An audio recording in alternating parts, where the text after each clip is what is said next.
friends! It's me, Poppy! Welcome back to Spartan Kids! Today we will draw a fish. So let's draw a fish and make it the best!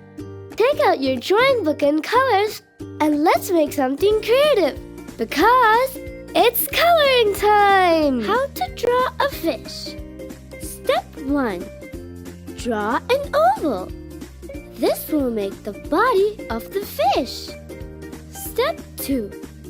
Draw a small eye, round or even an oval, on one side of the fish's body. Step 3. Sketch out the mouth, the upper and lower lips, which are tightly closed. Step 4. Draw gills. 4 smooth, rounded lines. Step 5. Depict the top fin on the back. Draw the large fin in which the reverse side has an uneven edge. Step 6.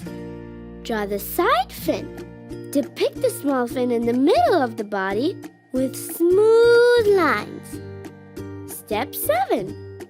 To draw the tail, use smooth and wavy lines. Step 8.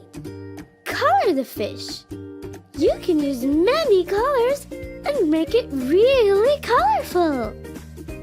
Our fish is ready to descend to the water where it originally belongs. Thank you for watching our Spartan Kids videos. Catch you later with something even better!